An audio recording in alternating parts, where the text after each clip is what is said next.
What say was a friend and Meko Sabaji.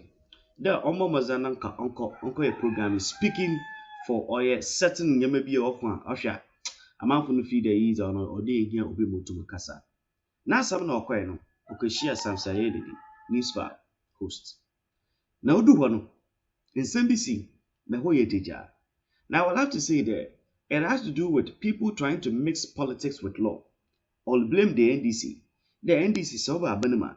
Authority and Brandon on your policies of Afra. Or Dama, a pede, Ibra Manfu Ningwa, Nation Nibre. Now, because of that, is Samson Ninya, Bibi Kakao, or a platform Lodo, or you minya pa, the Bosha Kakra, pa share, no business and call or WhatsApp, area, Chawado comment section. Now, so Dennis, you were about to make your comments when Bright had to come in. He has a flight to catch, so he's done with us. Thank you. Yes, I'm sure I'm not the only one feeling this. We've been bombarded with a lot of information, a lot of assumptions, hypotheses, and I think that Bright's assumptions and hypotheses are rightly so because we have brought it upon us. To be very honest, why are we even doing it? Found somebody have committed a crime.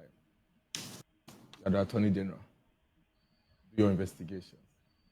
Finish it. Sometimes, even you media houses, you have reporters in the court. Several cases, some are even worse than this that are in the courts. When the courts start their hearing, a lot of information will come out. And at that point, it will no longer be assumptions and hypotheses. There will be information that are being divulged in the courts, and then we can also consume some. We are here simply because we attempted to combine politics with law. That's why we are doing this to ourselves.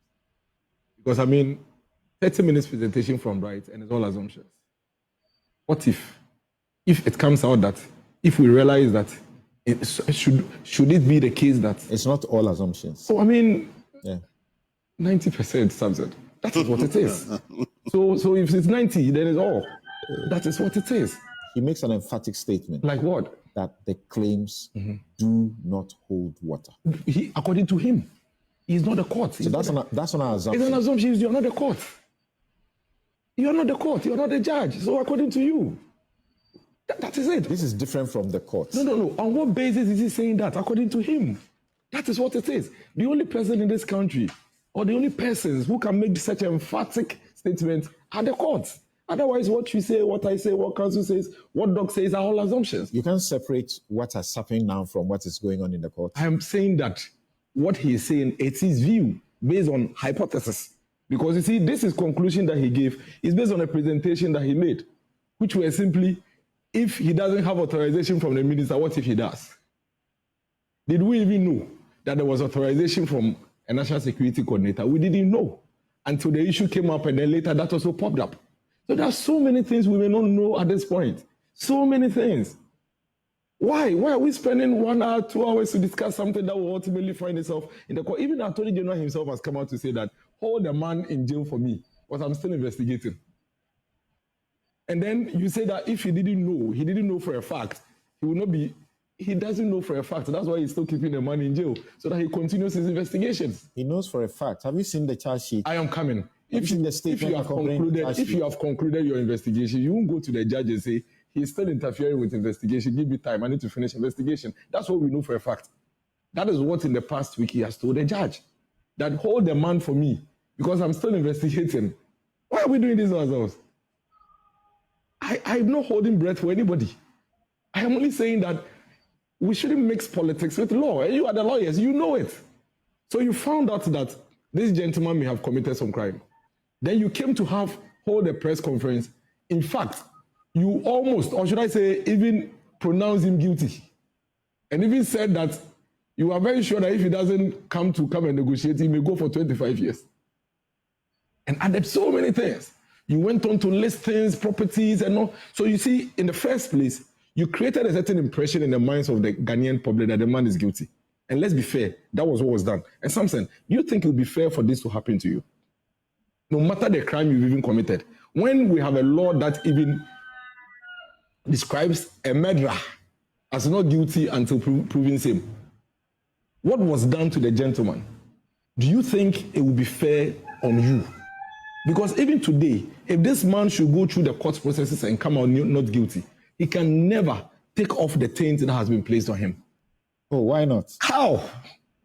How? The number of people, you know how media works. Sometimes I always tell people, one of the reasons why when I'm on media platforms, I make sure that when somebody says something and I don't let it pass. Because you see, the number of people who are watching this now, you may not have all of them watching you tomorrow morning. So there are people who watch the Attorney General or listen to him just in a car, in a trotro, and didn't even have the chance to listen to him, his second presser on the gentleman. There are some who listen to the Attorney General and have not had the chance to see this letter the gentleman has written. So all I'm saying is that we say we run a country by law, and the country's law are clear. I am not guilty until proven same. We should just slow down on this matter. You see, if you read, you classify the U.S. as an advanced democracy. Yes, very much. Okay. Do you know what the DA's departments do? What do they do? The district attorneys. What do they do? When they have matters of public interest, they call the press. That's what they do. They don't. I've never seen any DA or anybody hold the press and declare somebody they have guilty and say that he is going to go to jail for. They do, and they tell you that's why they are going to court. I haven't seen that if they are not sure that the person will be found guilty, they will go to court. I haven't seen that. You have seen it. Okay. But the point here is that it is the reason why today you read the man's statement and he says, I am here in jail. I am being accused and almost being tried in the public space for stealing a certain 49 million. As a result of that, even other unrelated things are being connected to it. I mean, I listened to Brighton, almost about 40% of the things he said are not related to the specific charge, the 49 million. He's not talking about, doing something without authorization, and talking about the laws and procurement and all those things and budgeting for national security. That is not related to the specific matter. But he says that quite hesitant in divulging certain information to my interrogators because I know what is involved. But over the past weeks, I've been attempting to meet you, the National Security Coordinator, but I believe that because of your busy schedule, we haven't been able to meet. Considering the exigencies of the situation, I have to now write to you. And in my current position, I am telling you that you may have found out by now, and he has that in his statement, as you may have realized by now. You see, there is a coded message there that is clearly indicating that whoever is the National Security Coordinator should either know whether the guy is lying or not. Whether he knows about the 49 million, whether the 49 million, as he claims he has utilized it, is authorized or not, the National Security Coordinator should know by now. He should have that information. And Mr. Eduboahi clearly captures that in his statement. Then he goes on to list, line by line item, what it is that he has done, or he did, or the agency did with the 49 million. Then he comes to the issue of the company. And he says that I did not get up to go and create a certain company and move money into it. This company was created with the authorization of my bosses. This is the letter. And the letter is there showing that a certain boss of his wrote to him that do this. Why did you use your wife? We will not know. The national security architecture should come and tell the court. Should come and tell the court why a certain head of a national security institution decides to use their... Tvghana, Matodana Mas, sir.